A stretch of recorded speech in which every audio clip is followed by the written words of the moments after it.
ವೃಷಭ ರಾಶಿಯವರ ಜನವರಿ ತಿಂಗಳ ಮಾಸ ಭವಿಷ್ಯದಲ್ಲಿ ಹೊಸ ವರ್ಷ 2026ನೇ ವರ್ಷದ ಮೊದಲನೇ ಒಂದು ತಿಂಗಳು ಜನವರಿ ತಿಂಗಳ ಮಾಸ ಭವಿಷ್ಯದಲ್ಲಿ ಎಚ್ಚರಿಕೆ ವಿಡಿಯೋ ಕೊಟ್ಟಿದ್ದೆ. ಈಗ ಶುಭ ವಿಚಾರಗಳನ್ನು ತಿಳಿಸ್ತಾ ಇದ್ದೇನೆ. 5 ಶುಭ ವಿಚಾರಗಳು ವೃಷಭ ರಾಶಿಯವರಿಗೆ ಜನವರಿ ತಿಂಗಳಲ್ಲಿ ಏನು ಅನ್ನುವಂಥದ್ದನ್ನು ಈ ವಿಡಿಯೋದಲ್ಲಿ ತಿಳಿಸಲಿದ್ದೇನೆ. ನಮಸ್ಕಾರ, ನಾನು ವಿಠಲ್ ಭಟ್ ಮಾತಾಡ್ತಾ ಇರ್ತಕ್ಕಂಥದ್ದು. ವಿಡಿಯೋ ಇಷ್ಟ ಆದರೆ ದಯವಿಟ್ಟು ಲೈಕ್ ಮಾಡಲಿಕ್ಕೆ ಮರಿಬೇಡಿ. ಪ್ರತಿಯೊಬ್ಬ ವೃಷಭ ರಾಶಿಯವರಿಗೆ ವಿಡಿಯೋ ರೀಚ್ ಆಗಬೇಕು. ದಯವಿಟ್ಟು ವಾಟ್ಸಪ್ಪು, ಫೇಸ್ಬುಕ್ಕು, ಮೆಸೆಂಜರು, ಟೆಲಿಗ್ರಾಮು ಎಲ್ಲ ಕಡೆ ಸಾಮಾಜಿಕ ಜಾಲತಾಣಗಳಲ್ಲಿ ವಿಡಿಯೋನ ಶೇರ್ ಮಾಡಲಿಕ್ಕೆ ಮರಿಬೇಡಿ. ದಯವಿಟ್ಟು ಪ್ರತಿಯೊಬ್ಬರಿಗೂ ಗೊತ್ತಾಗಬೇಕು, ರೀಚ್ ಆಗಬೇಕು. ಅದೇ ರೀತಿಯಲ್ಲಿ ನಮ್ಮ ಯೂಟ್ಯೂಬಲ್ಲಿ ಚಾನಲ್ ನೋಡ್ತಾ ಇದ್ದೀರಾ, ಇನ್ನೂ ಸಬ್ಸ್ಕ್ರೈಬ್ ಮಾಡ್ಕೊಳ್ಳಿ, ದಯವಿಟ್ಟು ಕಡೆ ಸಬ್ಸ್ಕ್ರೈಬ್ ಅಂತ ಬಟರಂತೆ ಸಬ್ಸ್ಕ್ರೈಬ್ ಮಾಡ್ಕೊಂಡು ಬೆಲ್ ಬಟನ್ ಹೊತ್ಕೊಂಡು ಆಲ್ ಅಂತ ಮಾಡ್ಲಿಕ್ಕೆ ಮರಿಬೇಡಿ.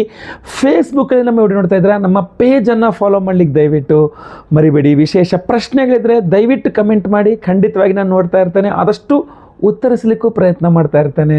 ಈಗ ಶುಭ ವಿಚಾರಗಳನ್ನು ನೋಡೋಣ. ಮೊದಲನೇ ಶುಭ ವಿಚಾರ ವೃಷಭ ರಾಶಿಯವರಿಗೆ ಜನವರಿ ತಿಂಗಳಿಗೋಸ್ಕರ ಏನಪ್ಪಾ ಅಂತಂದರೆ, ನಿಮಗೆ ಅಂದರೆ ವೃಷಭ ರಾಶಿಯವರಿಗೆ ಜನವರಿ ತಿಂಗಳಲ್ಲಿ ಒಂದು ಅದೃಷ್ಟ ಅನ್ನತಕ್ಕಂಥದ್ದು ಕಾಯ್ತಾ ಇದೆ ಅಂತ. ಯಾವ ವಿಚಾರದಲ್ಲಿ ಅದೃಷ್ಟ ಅಂತ ಕೇಳ್ತೀರಾ?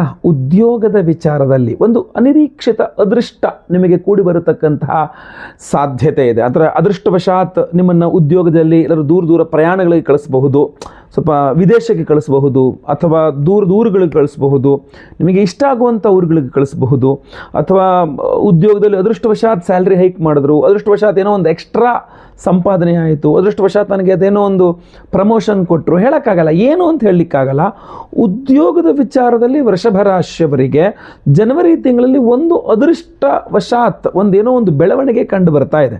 ಖಂಡಿತವಾಗಿ ಒಳ್ಳೆಯದಾಗಲಿ ಆ ಬೆಳವಣಿಗೆ. ಸ್ವಲ್ಪ ಶನೇಶ್ವರನ ಆರಾಧನೆ ಮಾಡ್ಕೊಳ್ಳಿ, ಸ್ವಲ್ಪ ಜಾಸ್ತಿನೇ ಮಾಡ್ಕೊಳ್ಳಿ, ಒಳ್ಳೆಯದೇನೆ. ಓಂ ಶಂ ಶನೇಶ್ವರಾಗ ನಮಃ ಅನ್ನುವಂಥ ಮಂತ್ರ ಪಠನವನ್ನು ಮಾಡಿ ಖಂಡಿತ ಉದ್ಯೋಗದಲ್ಲಿ ಅದೃಷ್ಟ ಅಂತಕ್ಕಂಥದ್ದು ನಿಮ್ಮ ಕೈ ಹಿಡಿಯಲಿದೆ. ಅಷ್ಟೇ ಅಲ್ಲ, ಬಹುಮುಖ್ಯವಾಗಿ ನೀವು ಒಂದು ವಿಶೇಷವಾದಂತಹ ದೇವತಾರಾಧನೆ, ನಿಮಗೆ ಅದೃಷ್ಟ ಕೊಡ್ತಕ್ಕಂಥ ಇಡೀ 2026ನೇ ಇಸವಿಯೂ ನಿಮಗೆ ಅದೃಷ್ಟ ಕೊಡ್ತಕ್ಕಂಥ ವಿಶೇಷ ದೇವತಾರಾಧನೆಗಳನ್ನು ನಮ್ಮ ಯಾಗಶಾಲೆಯಲ್ಲಿ ನಾವು ಮಾಡ್ತಾ ಇದ್ದೇವೆ. ವಿಶೇಷವಾದಂತಹ ಪ್ರಸಾದವೂ ಸಹ ಇದೆ. ವಿಡಿಯೋ ಎಂಡ್ ತನಕ ನೋಡಿ, ಎಂಡಲ್ಲಿ ತಿಳಿಸ್ತೇನೆ.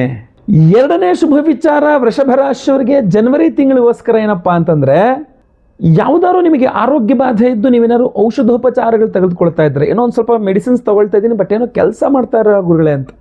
ಅಕ್ಟೋಬರಲ್ಲಿ ಔಷಧಿ ತೊಗೊಂಡೆ ಕೆಲಸ ಮಾಡಿಲ್ಲ, ನವಂಬರಲ್ಲಿ ತೊಗೊಂಡೆ ಕೆಲಸ ಮಾಡಿಲ್ಲ, ಡಿಸೆಂಬರಲ್ಲಿ ತೊಗೊಂಡೆ ಕೆಲಸ ಮಾಡ್ತಾ ಇಲ್ಲ, ಔಷಧಿಗಳನ್ನೇ ಚೇಂಜ್ ಮಾಡ್ತೀನಿ ಬಟ್ ನನಗೆ ನನ್ನ ಆರೋಗ್ಯ ಬಾಧೆಗೆ ಸರಿಯಾದ ಪರಿಹಾರ ಸಿಗ್ತಾ ಇಲ್ಲ ಅನ್ನುವಂತಹ ಏನಾದ್ರು ಒಂದು ಅನುಮಾನ ಅಥವಾ ಬೇಸರ ನಿಮ್ಮ ಮನಸ್ಸಲ್ಲಿದ್ದರೆ ಯೋಚನೆ ಮಾಡಬೇಡಿ. ವೃಷಭ ರಾಶಿಯವರು ಜನವರಿ ತಿಂಗಳಲ್ಲಿ ಯಾವುದೇ ಔಷಧೋಪಚಾರಗಳು ಮಾಡಿದ್ರೂ ಸಹ ಅದು ತುಂಬ ಚೆನ್ನಾಗಿ ಕೆಲಸ ಮಾಡುತ್ತೆ. ಔಷಧೋಪಚಾರಗಳು ವೃಷಭ ರಾಶಿಯವರಿಗೆ ಅತ್ಯುತ್ತಮವಾಗಿ ಕೆಲಸ ಮಾಡ್ತಕ್ಕಂಥ ತಿಂಗಳು ಈ ಒಂದು ವೃಷಭ ರಾಶಿಯವರಿಗೆ ಈ ಒಂದು ಜನವರಿ ತಿಂಗಳಲ್ಲಿದೆ. ಸೊ ಅದರಿಂದ ಧೈರ್ಯವಾಗಿ ಉತ್ತಮವಾದಂತಹ ಡಾಕ್ಟರ್ಗಳನ್ನ ಭೇಟಿ ಮಾಡಿ, ಸೆಕೆಂಡ್ ಒಪಿನಿಯನ್ ತೊಗೊಳ್ಳಿ, ಥರ್ಡ್ ಒಪಿನಿಯನ್ ತೊಗೊಳ್ಳಿ, ಏನೂ ಬೇಜಾರಿಲ್ಲ. ಬೇರೆ ಡಾಕ್ಟರ್ಸ್ ಹತ್ರ ಹೋಗಿ ನಿಮ್ಮ ಒಂದು ಸಮಸ್ಯೆಯನ್ನು ಹೇಳಿ ಅವರು ಕೊಡುವಂತಹ ಔಷಧಿಗಳು ತುಂಬ ಚೆನ್ನಾಗಿ ಕೆಲಸ ಮಾಡುತ್ತೆ. ಅದರಲ್ಲೂ ಸಹ ನೀವು ಆಯುರ್ವೇದ ಶಾಸ್ತ್ರದ ಪ್ರಕಾರವಾಗಿ ಅಥವಾ ನ್ಯಾಚುರೋಪತಿಯಲ್ಲಿ ನೀವೇನಾದ್ರು ಔಷಧೋಪಚಾರಗಳು ಮಾಡ್ಕೊಳ್ತೀರಾ, ಪರಿಹಾರ ತೊಗೊಳ್ತೀರಾ, ಔಷಧಿ ತೊಗೊಳ್ತೀರಾ ಅಂದರೆ ತುಂಬ ಚೆನ್ನಾಗಿ ಕೆಲಸ ಮಾಡಲಿದೆ. ಯೋಚನೆ ಮಾಡೋ ಅವಶ್ಯಕತೆ ಇಲ್ಲ. ಈ ಬಾರಿ ಜನವರಿ ತಿಂಗಳಲ್ಲಿ ಖಂಡಿತವಾಗಿ ಔಷಧಿ ಕೆಲಸ ಮಾಡುತ್ತೆ, ನಿಮ್ಗೆ ಒಳ್ಳೆ ಆರೋಗ್ಯ ಸಿಗುತ್ತೆ. ಒಳ್ಳೆಯದಾಗಲಿ. ಮೂರನೇ ಶುಭ ವಿಚಾರ ವೃಷಭ ರಾಶಿಯವರಿಗೆ ಜನವರಿ ತಿಂಗಳಿಗೋಸ್ಕರ ಏನಪ್ಪಾ ಅಂತಂದರೆ, ಸಾಲಗಳನ್ನು ತೀರಿಸುವಂಥ ಒಂದು ಅದ್ಭುತವಾದ ಅವಕಾಶ. ಎಲ್ಲರಿಗೂ ಸಾಲ ಸಿಗೋ ಅವಕಾಶ ಸಿಗುತ್ತಾ ಅಂತ ಕೇಳ್ತಾರೆ. ಹಂಗೆ ನಾನು ಹೇಳ್ತಿರೋದು ಬೇರೆ ಇದೆ, ಸಾಲ ತೀರಿಸುವಂಥ ಅವಕಾಶ ಅಂತ. ನೀವೇನಾದರೂ ವೃಷಭ ರಾಶಿಯವರಾಗಿತ್ತು ಒಂದಿಷ್ಟು ಸಾಲಗಳು ಮಾಡ್ಕೊಂಡ್ಬಿಟ್ಟಿದ್ದೀನಿ ಗುರುಗಳೇ, ತೀರಿಸ್ಬೇಕು. ಮೊನ್ನೆನೋ ಅವ್ರು ಯಾರೋ ಫೋನ್ ಮಾಡಿ ಕೇಳಿದ್ರು, ಕೊಟ್ಬಿಡ್ಬೇಕಾಗಿತ್ತು. ಮತ್ತೊಬ್ರು ಯಾರೋ ಅವಮಾನ ಮಾಡಿದ್ರು, ಮತ್ತೊಬ್ರು ಯಾರೋ ವಾಪಸ್ ಕೊಡಿ ಅಂತ ತಲೆ ಮೇಲೆ ಕೂತ್ಕೊಂಡ್ಬಿಟ್ಟಿದ್ದಾರೆ. ಅರ್ಜೆಂಟ್ ದಿನಕ್ಕೊಂದು 10 ಫೋನ್ ಮಾಡ್ತಾರೆ, ನೆಮ್ಮದಿಯಿಂದ ಇರೋಕ್ಕೆ ಹೋಗ್ತಾ ಇಲ್ಲ.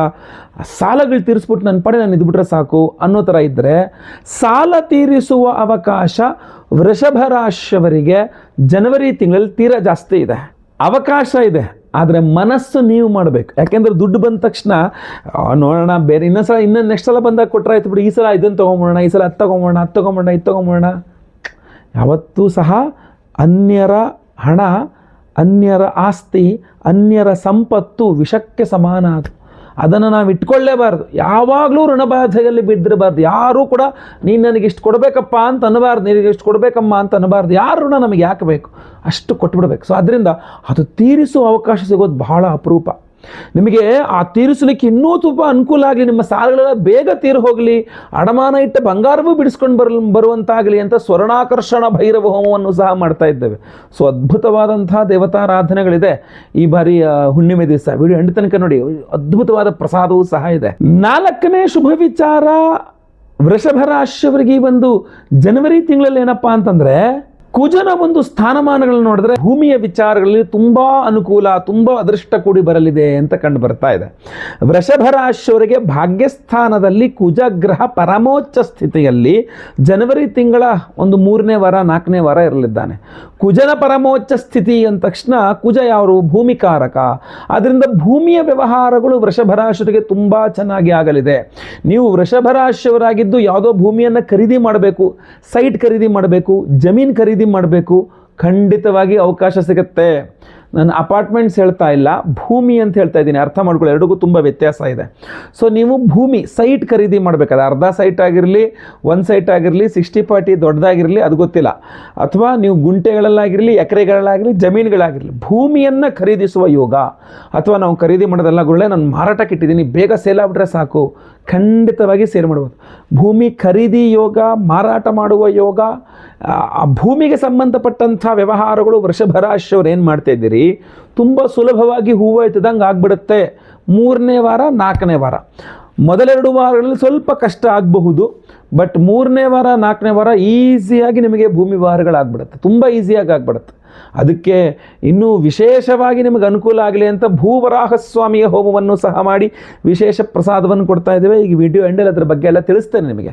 ಗೊತ್ತಲ್ಲ, ಸಿಂಪಲ್ ಆಗಿ ಅಂತಂದರೆ ನೀವು ಮನೆಯಲ್ಲಿ ನೀವು ಗಣಪತಿಯ ಸ್ಮರಣೆಯನ್ನು, ಮನೆ ದೇವರ ಸ್ಮರಣೆಯನ್ನು ಮಾಡಿ ಒಂದು ತುಪ್ಪದ ದೀಪವನ್ನು ಕಂಟಿನ್ಯೂಸ್ ಪ್ರತಿದಿನ ಹಚ್ಕೊಂಡು ಬಂದರೆ ಜನವರಿ ತಿಂಗಳಲ್ಲಿ ನಿಮಗೆ ಭೂಮಿ ವ್ಯವಹಾರ ಬೇಗ ಮುಗಿಸ್ಕೊಳ್ಳೋ ದೇವರೇ ಅಂತ ಖಂಡಿತ ಆ ದೇವರ ಅನುಕೂಲ ಆಗುತ್ತೆ. ಇಲ್ಲ ನಾವು ವಿಶೇಷವಾದ ಪ್ರಸಾದವನ್ನು, ವಿಶೇಷ ದೇವತಾರಾಧನೆಗಳನ್ನ ಮಾಡ್ತಾ ಇದ್ದೇವೆ, ವಿಡಿಯೋ ಎಂಡಲ್ಲಿ ತಿಳಿಸ್ತೇನೆ. 5ನೇ ಶುಭ ವಿಚಾರ, ವೃಷಭ ರಾಶಿಯವರಿಗೆ ಈ ಒಂದು ಜನವರಿ ತಿಂಗಳಿಗೋಸ್ಕರ ಏನಪ್ಪಾ ಅಂತಂದ್ರೆ, ಪಿತ್ರಾರ್ಜಿತ ಆಸ್ತಿ ವಿಚಾರಗಳಲ್ಲಿ ತುಂಬ ಅನುಕೂಲವಾಗಲಿದೆ ಅಂತ ಕಂಡು ಬರ್ತಾ ಇದೆ. ಎಲ್ಲೋ ಒಂದು ಕಡೆ ತಂದೆಯವರು ಒಪ್ಕೊಳ್ತಾ ಇಲ್ಲ, ತಾಯಿ ಒಪ್ಕೊಳ್ತಾ ಇಲ್ಲ, ಅದರಲ್ಲೂ ವಿಶೇಷವಾಗಿ ನೀವು ಕೇಳೋದನ್ನ ತಂದೆ ಕೊಡಲ್ಲ ಅಂತ ಇದ್ದಾರೆ, ಅಥವಾ ತಂದೆ ಕೊಡೋದನ್ನ ನಿಮಗಿಷ್ಟ ಆಗ್ತಾ ಇಲ್ಲ, ಅಥವಾ ನೀವು ಕೇಳದಷ್ಟು ಬೇಗ ಆಗ್ತಾ ಇಲ್ಲ. ಸೊ ಯಾವುದೇ ರೀತಿಯಾಗಿರತಕ್ಕಂಥ ವಿಚಾರಗಳಿದ್ರು ಎಲ್ಲೋ ಒಂದು ಕಡೆ ನಿಮ್ಮ ತಂದೆಯವರು ಸ್ವಲ್ಪ ಬಗ್ಗುತ್ತಾರೆ ಅಂತ ಕಂಡು ಬರ್ತಾ ಇದೆ. ಬೇಸರದ ಆಗಬಹುದು ಅವ್ರಿಗೊಂದು ಸ್ವಲ್ಪ, ಭಾಗ್ಯದಲ್ಲಿ ಅಂತಂದರೆ 3ನೇ ವಾರದಿಂದ ಸ್ವಲ್ಪ ಬೇಸರಗೊಳ್ಳಬಹುದು ನಿಮ್ಮ ತಂದೆಯವರು, ಇಲ್ಲ ಅಂತ ಹೇಳಲಿಕ್ಕಾಗಲ್ಲ. ಬಟ್ ಆದರೆ ಬಹುಮುಖ್ಯವಾಗಿ ಅವರು ಒಪ್ಪಿಕೊಳ್ತಾರೆ ಅನ್ನೋಂಥದ್ದೊಂದು ಸತ್ಯ. ಸೊ ಅದರಿಂದ ಪಿತ್ರಾರ್ಜಿತ ಆಸ್ತಿಕ ವಿಚಾರಗಳು ತುಂಬ, ಕೆಲವರಿಗೆ ಏನಾಗ್ಬಿಡುತ್ತೆ, ಅಪ್ಪ ಅಮ್ಮನೇ ಇನ್ನೂ ಬದುಕಿರಲ್ಲ, ಸೊ ಪಿತ್ರಾರ್ಜಿತ ಹಂಚಿಕೆ ಆಗಬೇಕಷ್ಟೇ, ಅದೇನು ಸ್ವಲ್ಪ ಆಗ್ತಾಯಿಲ್ಲ, ಸೆಟ್ಲ್ ಆಗ್ತಾ ಇಲ್ಲ ಅಂತ ಇರುತ್ತಲ್ಲ, ಅಂಥವ್ರಿಗೆ ತುಂಬ ಬೇಗ ಆಗಿಬಿಡುತ್ತೆ. ತಂದೆಯವರು ಇದ್ದರೂ ಕೂಡ ಆಗುತ್ತೆ, ತಂದೆಯವರು ಇದ್ದಾಗ ತಂದೆಯವರಿಗೆ ಅಷ್ಟು ಮನಸ್ಸಿಗೆ ಸಮಾಧಾನ ಆಗುತ್ತೆ ಅಂತ ಹೇಳಲಿಕ್ಕಾಗಲ್ಲ. ಅದನ್ನು ಹೊರತುಪಡಿಸಿ ಹೇಳ್ತಾಳೋದಾದರೆ ಪಿತ್ರಾರ್ಜಿತ ಆಸ್ತಿ ವಿಚಾರದಲ್ಲಿ ತುಂಬ ಅನುಕೂಲ ಇದೆ ವೃಷಭ ರಾಶಿಯವರಿಗೆ. ತಂದೆಯವರಿಗೆ ಮನಸ್ಸಿಗೆ ಬೇಸರ ಮಾಡಬೇಡಿ ದಯವಿಟ್ಟು, ಆಸ್ತಿ ಬರುತ್ತೆ ಹೋಗುತ್ತೆ, ಸಂಪಾದನೆ ಮಾಡ್ಕೊಳ್ಬಹುದು, ತಂದೆಯವರು ಬಹಳ ಇಂಪಾರ್ಟೆಂಟ್. ಸೊ ತಂದೆಯವರಿಗೆ ಬೇಸರ ಮಾಡಿಸ್ಬೇಡಿ ದಯವಿಟ್ಟು, ಅವ್ರನ್ನ ಮಾತ್ರ ಬಹಳ ಚೆನ್ನಾಗಿ ನೋಡ್ಕೊಳ್ಳಿ. ಏನೇ ಸಮಸ್ಯೆಗಳಿದ್ರೂ ಪರಿಹಾರ ಮಾಡೋಣ, ವಿಶೇಷ ಪರಿಹಾರಗಳೇ ಇದೆ. ಹೊಸ ವರ್ಷ ಹೊಸ ಹರುಷವನ್ನು ತರಲಿ ಎನ್ನುವ ಕಾರಣಕ್ಕೋಸ್ಕರವಾಗಿ, ನಿಮ್ಮ ಸಮಸ್ಯೆಗಳ ಪರಿಹಾರಕ್ಕೋಸ್ಕರವಾಗಿಯೇ ವಿಶೇಷ ಪರಿಹಾರವನ್ನು ನಾವು ಮಾಡ್ತಾ ಇರತಕ್ಕಂಥದ್ದು ವೀಕ್ಷಕರೇ. ಇಲ್ಲಿ ಗಮನಿಸಬೇಕಾದಂತಹ ವಿಚಾರ, ಜನವರಿ 3ನೇ ತಾರೀಕು ಶನಿವಾರ ಹುಣ್ಣಿಮೆಯ ದಿವಸ, ಪೌರ್ಣಿಮಾ ಅಂತ, ಫುಲ್ ಮೂನ್ ಡೇ ಅಂತೀವಲ್ಲ, ಪೂರ್ಣ ಚಂದ್ರಬಲ ಇರುವಂಥ ದಿವಸ. ಅವತ್ತಿನ ದಿವಸವೇ ನಮ್ಮ ಯಾಗಶಾಲೆಯಲ್ಲಿ ನಿಮ್ಮೆಲ್ಲರ ಸಮಸ್ಯೆಗಳಿಗೆ ವಿಶೇಷ ಪರಿಹಾರಗಳನ್ನು ಮಾಡ್ತಾ ಇದ್ದೇವೆ.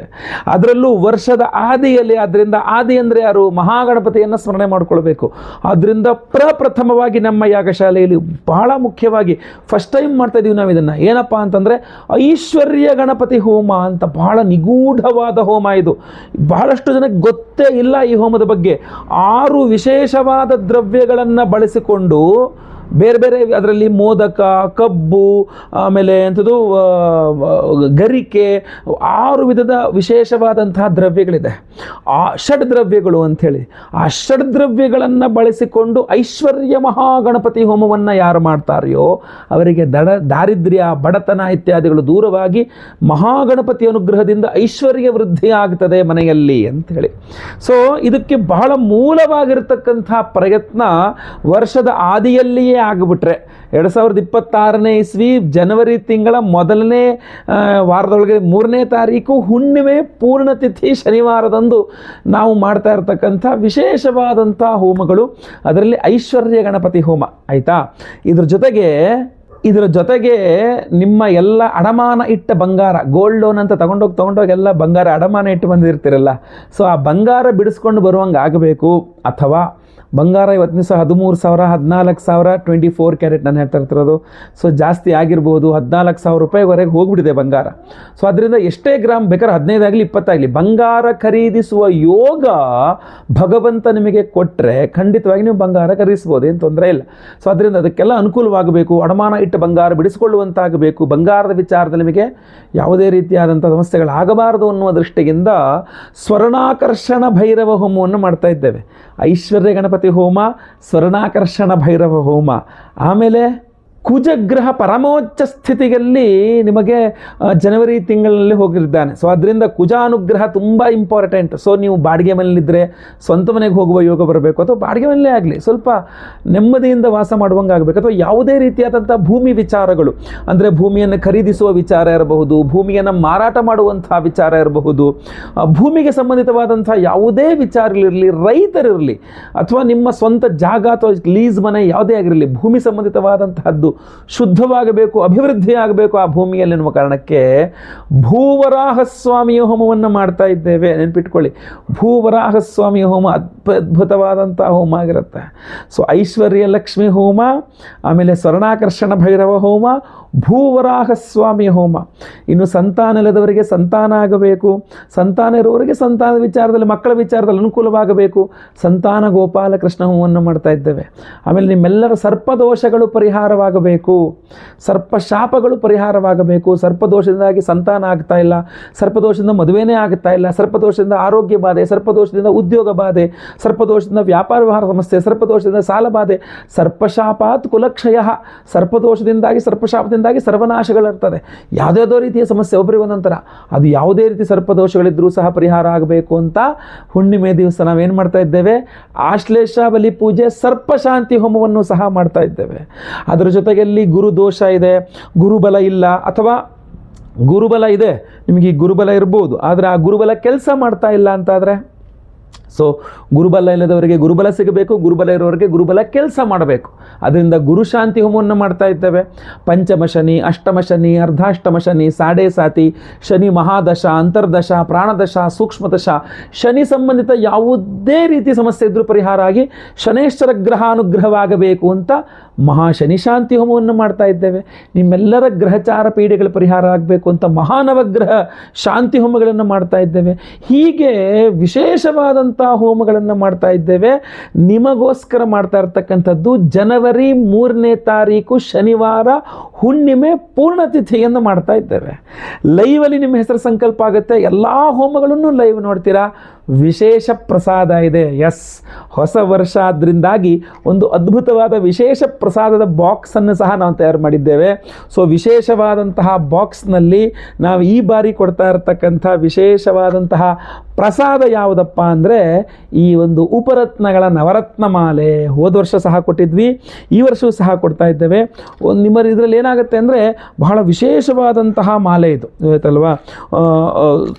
ತುಂಬ ಜನ ತುಂಬ ಅಪರೂಪದಲ್ಲಿ ನಾವು ವರ್ಷಕ್ಕೊಂದು ಸಲ ಇದನ್ನು ತುಂಬ ಸಂಗ್ರಹ ಮಾಡಿ ಇದರಲ್ಲಿ ನೋಡಿ, ಇದರಲ್ಲಿ ಗಮನಿಸಬೇಕಾಗಿರತಕ್ಕಂಥ ವಿಚಾರ ಎಷ್ಟು ಸೆಟ್ ನವರತ್ನಗಳಿದೆ ಅಂತ. ಉಪರತ್ನಗಳು, ಇದು ಪ್ರಧಾನ ರತ್ನಗಳು ಸ್ವಲ್ಪ ಇದೆ, ಉಪರತ್ನಗಳು ಜಾಸ್ತಿ ಇದೆ, ಸಬ್ ಸ್ಟೋನ್ಸ್ ಅಂತ ಹೇಳ್ತೀವಲ್ಲ. ಯಾಕೆಂದರೆ ಉಪರತ್ನಗಳು ಯಾರು ಬೇಕಾದ್ರೂ ಧಾರಣೆ ಮಾಡ್ಕೊಳ್ಬಹುದು ಅನ್ನುವ ದೃಷ್ಟಿಕೋನದಿಂದ ನೋಡಿ. ಇದರಲ್ಲಿ ಉಪರತ್ನಗಳಲ್ಲಿ ನಿಮಗೆ ನವರತ್ನಗಳ ಸೆಟ್ ಎಷ್ಟಿದೆ ಅಂತಂದರೆ, ನಿಮಗೆ ರಾಹುಕೇತು ತನಕ ಇಲ್ಲಿ ತನಕ ಇದ್ದರೆ 1, ಇಲ್ಲಿಂದ 1, 2 ಹಾಗೂ ಇದೊಂದು 3, 2 6 ಸೆಟ್ ಉಪರತ್ನಗಳಿರ್ತಕ್ಕಂಥ ಒಂದು ಅದ್ಭುತವಾದ ನವರತ್ನ ಮಾಲೆಯನ್ನು ನಾವು ಈ ಬಾರಿ ಒಂದು ವಿಶೇಷವಾದ ಒಂದು ಬಾಕ್ಸ್ನಲ್ಲೇ ಹಾಕಿ ಕೊಡ್ತಾ ಇದ್ದೇವೆ. ಈ ಒಂದು ವಿಶೇಷವಾದಂತಹ ಉಪರತ್ನಗಳ ಮಾಲೆಯನ್ನು ಪ್ರತಿಯೊಬ್ಬ ಸಂಕಲ್ಪ ಸೇವಾಕರ್ತೃಗಳು ಸಹ ನಾವು ಕೊಡ್ತಾ ಇದ್ದೇವೆ. ಸೊ ಒಂದು ಅತ್ಯದ್ಭುತವಾದಂತಹ ನವರತ್ನ ಮಾಲೆ ಇದು. ನಾನು ಈಗ ಏನೇನು ಹೋಮಗಳಲ್ಲಿದ್ದೇನೆ, ಐಶ್ವರ್ಯ ಗಣಪತಿ ಹೋಮ, ಅದೇ ರೀತಿ ಸ್ವರ್ಣಾಕರ್ಷಣ ಭೈರವ ಹೋಮ, ಆಮೇಲೆ ಭೂವರಾಹ ಸ್ವಾಮಿಯ ಹೋಮ, ಸಂತಾನ ಗೋಪಾಲಕೃಷ್ಣ ಹೋಮ, ಗುರುಶಾಂತಿ ಶನಿಶಾಂತಿ ಸಹಿತ ಮಹಾನವಗ್ರಹ ಶಾಂತಿ ಹೋಮ, ಆಶ್ಲೇಷ ಬಲಿ ಪೂಜೆ, ಸರ್ಪಶಾಂತಿ ಹೋಮಾದಿಗಳೆಲ್ಲದೂ ಸಹ ಮಾಡಿ ಅದೆಲ್ಲದರಲ್ಲೂ ಇದನ್ನು ಎನರ್ಜೈಸ್ ಮಾಡಿ ಕೊಡ್ತಾ ಇದ್ದೇನೆ. ವರ್ಷ ಪೂರ್ತಿ ನೀವು ಇದನ್ನು ಧಾರಣೆ ಮಾಡಿಕೊಡ್ಬೋದು ನಿಮ್ಮ ಕುತ್ತಿಗೆಯಲ್ಲಿ. ನೀವು ಬೇಡ ಅಂದಾಗ ಮತ್ತೆ ವಾಪಸ್ ಇದೇ ಥರ ಬಾಕ್ಸ್ನಲ್ಲಿ ಹಾಕಿ ಈ ಬಾಕ್ಸ್ನ ನೀವು ನೀಟಾಗಿ ಲಾಕ್ ಮಾಡಿ ನೀವು ಇಟ್ಕೊಂಡ್ಬಿಟ್ರೆ ಆಯ್ತು, ಎಂತ ಆಗೋದಿಲ್ಲ, ಆರಾಮಾಗಿರ್ತದೆ. ಸೊ ಅದರಿಂದ ಸಂಕಲ್ಪ ಸೇವೆಗೆ ಹೆಸರು ಕೊಡೋ ಪ್ರತಿಯೊಬ್ಬರಿಗೂ ಸಹ ಎಲ್ಲ ಹೋಮಗಳ ಭಸ್ಮ, ನಾಗಾರಾಧನೆ, ಅರಿಶಿನ ಪ್ರಸಾದ ಜೊತೆಗೆ ಈ ವಿಶೇಷವಾದಂತಹ 6 ಸೆಟ್ ಉಪರತ್ನಗಳಿರ್ತಕ್ಕಂಥ ಒಂದು ನವರತ್ನಗಳ ಒಂದು ಮಾಲೆಯನ್ನು ಪ್ರತಿಯೊಬ್ಬ ಸಂಕಲ್ಪ ಸೇವಾಕರ್ತರಿಗೂ ಪ್ರಸಾದ ಸ್ವರೂಪವಾಗಿ ಕೊಡ್ತಾ ಇದ್ದೇವೆ. ಸೊ ಸಂಕಲ್ಪ ಸೇವೆಗೆ ಹೆಸರು ಕೊಡ್ತಕ್ಕಂಥವ್ರು ದಯವಿಟ್ಟು ನಿಮ್ಮ ಹೆಸರು ಗೋತ್ರ ಗೊತ್ತಿದ್ರೆ, ನಕ್ಷತ್ರ ಗೊತ್ತಿದ್ರೆ, ರಾಶಿ ಗೊತ್ತಿದ್ರೆ, ಇಲ್ಲಾಂದರೆ ನಿಮ್ಮ ಹೆಸರು ವಿಳಾಸ ಅಷ್ಟೇ ಕಳಿಸ್ರು ಪರವಾಗಿಲ್ಲ. ಸ್ಕ್ರೀನ್ ಮೇಲೆ ಕಾಣಿಸ್ತಾ ಇರ್ತಕ್ಕಂಥ ನಂಬರ್ಗೆ ಏನು ಕಾಣಿಸ್ತಾ ಇದೆ ಆ ನಂಬರ್ಗೆ ಬೇಗ ವಾಟ್ಸಪ್ ಮಾಡ್ಕೊಂಬಿಡಿ. ಯಾರ್ಯಾರು ಸಂಕಲ್ಪ ಸೇವೆಗೆ ನಿಮ್ಮ ಹೆಸರು ರಿಜಿಸ್ಟರ್ ಮಾಡ್ಕೊಳ್ತೀರೋ ಲೈವಲ್ಲಿ ನಾನೇ 3ನೇ ತಾರೀಕು ಬೆಳಗ್ಗೆ ಲೈವಲ್ಲಿ ನಾನೇ ನಿಮ್ಮ ಹೆಸರುಗಳನ್ನ ಸಂಕಲ್ಪ ಮಾಡಲಿದ್ದೇನೆ. ನಿಮ್ಮ ಹೆಸರು ಸಂಕಲ್ಪ ಆಗೋದು ಲೈವ್ ಆಗಿ ನೀವು ನೋಡಬಹುದು, ಕೇಳಿಸ್ಕೊಳ್ಬಹುದು. 10:00 ಆಚೆ ಹೋಮಗಳಿರ್ತದೆ, ಎಲ್ಲ ಹೋಮಗಳನ್ನು ಸಹ ನಾವು ಲೈವ್ ಇಡ್ತೇವೆ. ಸೊ ಲೈವ್ ಆಗಿ ಹೋಮಗಳನ್ನು ಸಹ ನೋಡಬಹುದು. ಎಲ್ಲ ಹೋಮಗಳ ಭಸ್ಮ, ನಾಗಾರಾಧನ ಪ್ರಸಾದ ಹಾಗೂ ವಿಶೇಷವಾದ ಈ ಉಪರತ್ನಗಳ ನವರತ್ನಗಳ ಒಂದು ಮಾಲೆ ನಿಮಗೆ ನಾವು ಸ್ಪೀಡ್ ಪೋಸ್ಟ್ ಮೂಲಕ ನಾವು ಕಳಿಸ್ಕೊಡ್ತೇವೆ 1-2 ದಿನಗಳಲ್ಲಿ. ಈಗ ಶನಿವಾರ ಹೋಮ, ಭಾನುವಾರ ರಜೆ ಇರ್ತದೆ, ಸೋಮವಾರ ದಿವಸ ನಾವೆಲ್ಲರೂ ಸಹ ಇಲ್ಲಿಂದ ಕಳಿಸ್ಕೊಟ್ಬಿಡ್ತೇವೆ. ಬೇಗ ನೀವು ನಿಮ್ಮ ಹೆಸರುಗಳನ್ನು ನೋಂದಾಯಿಸಿಕೊಂಡು ಸಂಕಲ್ಪ ಸೇವೆಗೆ ಕೊಡಬಹುದು. ಒಳ್ಳೆಯದಾಗಲಿ. ವಿಡಿಯೋ ಇಷ್ಟ ಆದರೆ ದಯವಿಟ್ಟು ಲೈಕ್ ಮಾಡಲಿಕ್ಕೆ ಮರಿಬೇಡಿ. ಏನಾದರೂ ವಿಶೇಷ ಪ್ರಶ್ನೆಗಳಿದ್ದರೆ ಖಂಡಿತವಾಗಿ ಕಮೆಂಟ್ ಮಾಡಿ. ಮುಂದಿನ ವಿಡಿಯೋದಲ್ಲಿ ಮತ್ತೆ ಪುನಃ ನಿಮ್ಮನ್ನು ಭೇಟಿ ಮಾಡ್ತೇನೆ. ನಮ್ಮ ಚಾನಲ್ನ ಸಬ್ಸ್ಕ್ರೈಬ್ ಮಾಡೋಕ್ಕೆ ಮರಿಬೇಡಿ. ಫೇಸ್ಬುಕ್ಕಲ್ಲಿ ನೋಡ್ತಿದ್ರೆ ನಮ್ಮ ಪೇಜ್ನ ಫಾಲೋ ಮಾಡಲಿಕ್ಕೆ ದಯವಿಟ್ಟು ಮರಿಬೇಡಿ. ಮುಂದಿನ ವಿಡಿಯೋದಲ್ಲಿ ಮತ್ತೆ ಪುನಃ ನಿಮ್ಮನ್ನು ನಾನು ಭೇಟಿ ಮಾಡ್ತೇನೆ. ಎಲ್ಲರಿಗೂ ಸಹ ಒಳ್ಳೆಯದಾಗಲಿ. ಲೋಕ ಸಮಸ್ತ ಸುಖಿನೋ ಭವಂತು. ನಾರಾಯಣ ನಾರಾಯಣ ನಾರಾಯಣ.